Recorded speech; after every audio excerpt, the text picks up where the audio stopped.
Hello learners, नमस्कार and welcome to this channel. I am Rakesh. First of all सबसे पहले आइए हेडलाइन की ओर चलते हैं। गाइज, हमेशा की तरह I am going to read and translate into Hindi, so let's get started. Tabla maestro Zakir Hussain passes away at 73। That means कहा जा रहा है कि तबला माइस्ट्रो का मतलब कलाकार कह सकते हैं, माहिर होना, उस्ताद कह सकते हैं, expert you can say master, यानी कि किसी हुनर में एक्सपर्ट होना, यानी कि तबला वादक, यानी कि तबला के उस्ताद जाकिर हुसैन का क्या हुआ, निधन हो गया। पासेस अवे मतलब गुजर जाना, निधन हो जाना। 73 वर्ष की आयु में निधन हो गया।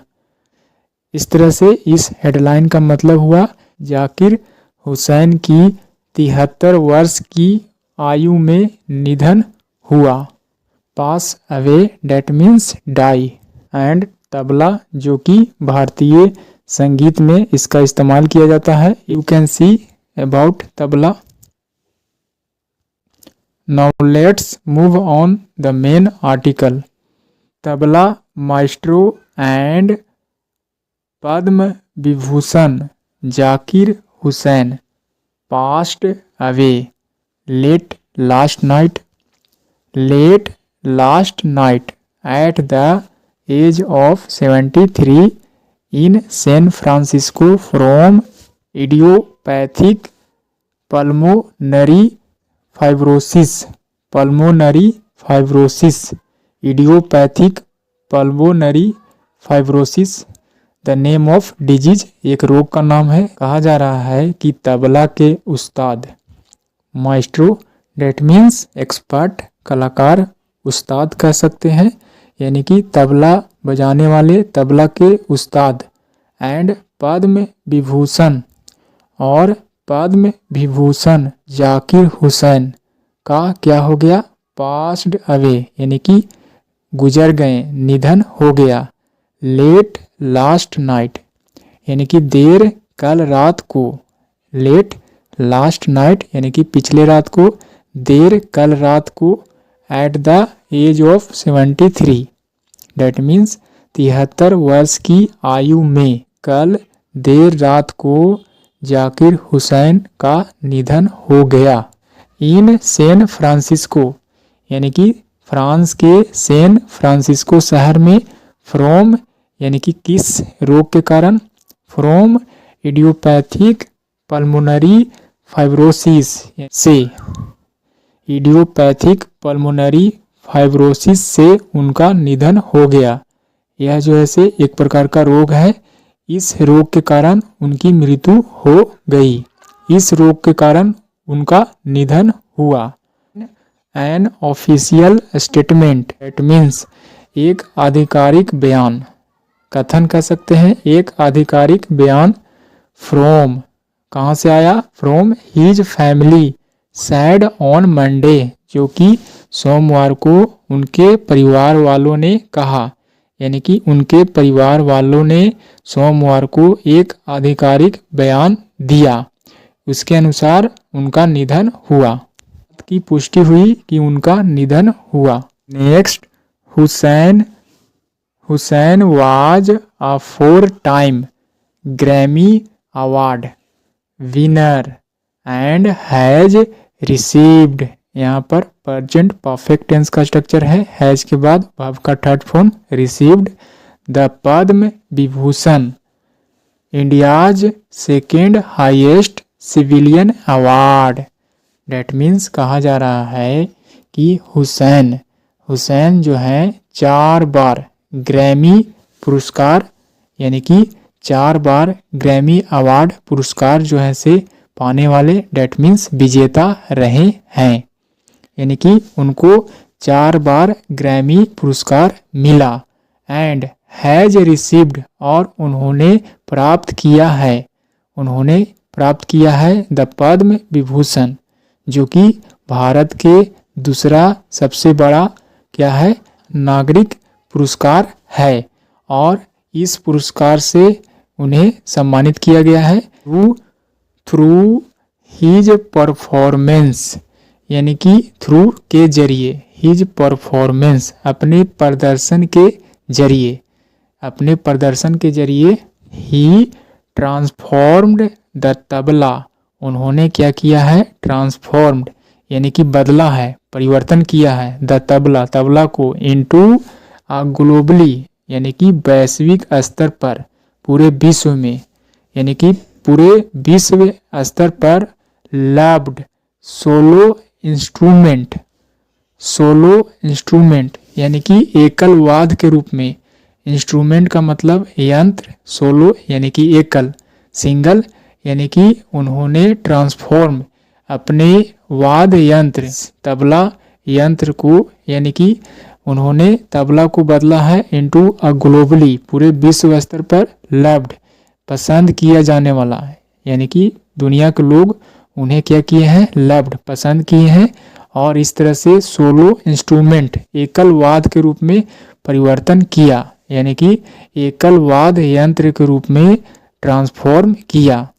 He is survived by his wife, यानी कि उनके परिवार में उनकी पत्नी, यानी कि वह अपनी पत्नी को छोड़ गए, ऐसा यहाँ पर सेंस आएगा।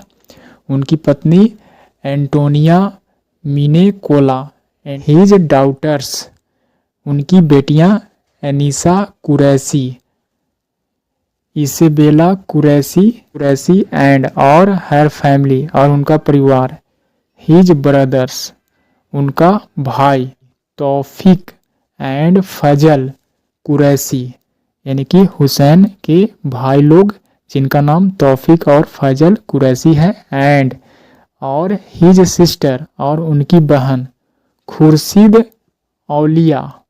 इस तरह से he is survived by his wife, यहाँ पर इसका मीनिंग हुआ कि उनके गुजरने के बाद वह जो है से छोड़ चुके अपने पत्नी को और अपने बहन, बेटी और भाई को, इस तरह से यहाँ पर मेंशन किया गया है। And the artists family sad in the statement, कहा जा रहा है कि कलाकार, यहाँ पर हुसैन के बारे में कहा जा रहा है, यानी कि कलाकार के परिवार जो है से, परिवार वालों ने कहा, इन द स्टेटमेंट यानी कि बयान में, यानी कि एक कथन के माध्यम से, इन द स्टेटमेंट एक बयान में कहा, क्या कहा, हिज प्रोलिफिक वर्क, यानी कि उनका पूर्ण काम, पूरा का पूरा काम, एज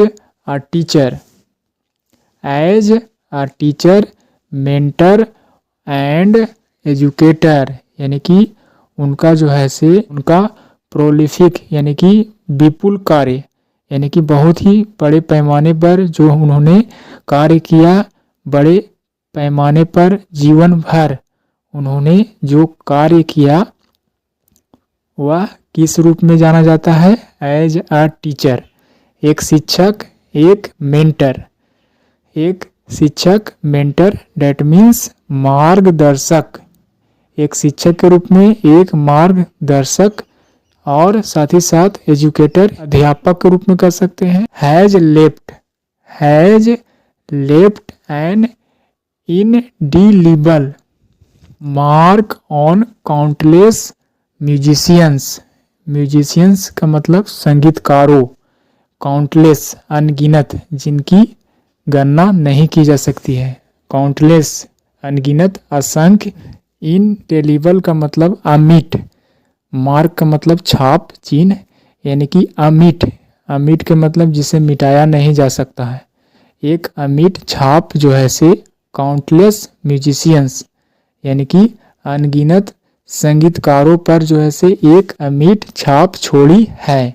यानी कि इस तरह से कहने का मतलब है कि हिज प्रोलिफिक वर्क, उनका विपुल कार्य, एज अ टीचर के रूप में, शिक्षक और मार्गदर्शक के रूप में, हैज लेफ्ट यानी कि छोड़े हैं, हैज लेफ्ट जो कि छोड़े हैं, एन इनडेलिबल जिन्हें मिटाया नहीं जा सकता है, एन इनडेलिबल मार्क एक अमिट छाप, किस पर, ऑन काउंटलेस म्यूजिशियन, असंख्य संगीतकारों पर एक छाप छोड़ी है।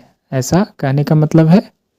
नेक्स्ट, बोर्न इन मुंबई इन 1951, यानी कि उनका जो जन्म हुआ था मुंबई में हुआ था इन 1951, 1951 में। Hussain began training under his father, Hussain ने क्या किया, शुरू किया था। बिगिन का सेकेंड फॉर्म बिगेन, यानी कि शुरू किया। ट्रेनिंग प्रशिक्षण, प्रशिक्षण को शुरू किया। अंडर किसके अंतर्गत, हिज फादर अपने पिता के अंतर्गत जो है से उन्होंने प्रशिक्षण जो है से लेना शुरू किया। उस्ताद अल्लाह रखा, उस्ताद अल्लाह रखा खां, यानी कि उनके पिता का नाम क्या था, उनके पिता का नाम अल्लाह रखा खान था और उन्हीं से उन्होंने प्रशिक्षण लेना शुरू किया। यहाँ पर अल्लाह रखा खां के बारे में एक्स्ट्रा इन्फॉर्मेशन दिया गया है। आ तबला माइस्ट्रो हिमसेल्फ, यानी कि वह खुद ही जो है से वह खुद ही क्या थे, उस्ताद थे। वह खुद भी जो है से तबला वादक थे, यानी कि खुद ही तबला के एक्सपर्ट थे। ऐसा कर सकते हैं। Maestro that means expert, himself यानी कि स्वयं ही, खुद ही जो है से वह उस्ताद थे। ही हैड डिस्क्राइब्ड, उन्होंने वर्णन किया था। Growing up in an atmosphere of music 24 hours a day, यानी कि कहा जा रहा है कि उन्होंने बताया था कि वह जो है से हर दिन, वह जो है से दिन के 24 घंटे जो है से उनका माहौल जो है से मिला। एटमॉस्फेयर ऑफ म्यूजिक यानी कि संगीत के माहौल में रहें। ग्रोइंग अप इन यानी कि वह जो है से पले बढ़े इसी माहौल में। इस तरह से कह सकते हैं कि वह इसी माहौल में ग्रोइंग अप यानी कि उनकी जो है से पालन पोषण किया गया, उनकी पालन पोषण हुआ यानी कि पले बढ़े। ऐसा यहाँ पर कहने का मतलब है। बाय एज 7 डेट मीन्स 7 साल की उम्र में, 7 साल की उम्र में यहाँ पर हुसैन के बारे में बात कही जा रही है। 7 साल की उम्र में ही वाज परफॉर्मिंग यानी कि वह प्रदर्शन कर रहे थे। इन कॉन्सर्ट्स डेट मीन्स संगीत समारोह जहाँ पर परफॉर्मेंस किया जाता है म्यूजिक संगीत का। अलोंग साइड हिज फादर, साथ ही साथ अपने पिता यानी कि अपने पिता के साथ। 7 साल की उम्र में वे अपने पिता के साथ संगीत कार्यक्रमों में क्या कर रहे थे, परफॉर्म्स कर रहे थे यानी कि प्रस्तुतिकरण कर रहे थे अपने पिता के साथ। ही वाज परफॉर्मिंग यानी कि प्रदर्शन कर रहे थे। इन कॉन्सर्ट्स डेट मीन्स संगीत समारोह में, अलोंग साइड के साथ, हिज फादर अपने पिता के साथ। एंड कॉन्डोलेंस डेट मीन्स शोक। मैसेजेज, कॉन्डोलेंस मैसेजेज यानी कि शोक संबंधित खबर। Have poured in from across the country यानी कि पूरे देश से, यानी कि पूरे देश से। एंड अब्रोड यानी कि विदेश। When the news broke that means जब खबर आई तो क्या हुआ, कॉन्डोलेंस यानी कि शोक मैसेजेज देश विदेश से यानी कि फ्रॉम अक्रॉस द कंट्री पूरे देश से। एंड अब्रोड डेट मीन्स विदेश से, देश विदेश से क्या हुआ, देश विदेश से शोक संदेश आने लगे। कॉन्डोलेंस मैसेजेज यानी कि शोक संबंधित खबर जो है से हैव पोर्ड यानी कि आने लगे, ऐसा कह सकते हैं। इन फ्रॉम अक्रॉस द कंट्री पूरे देश से, साथ ही साथ एंड अब्रोड यानी कि विदेश से भी, देश विदेश से शोक संदेश आने लगे। व्हेन द न्यूज ब्रोक जैसे ही यह खबर फैली, ऐसा कह सकते हैं।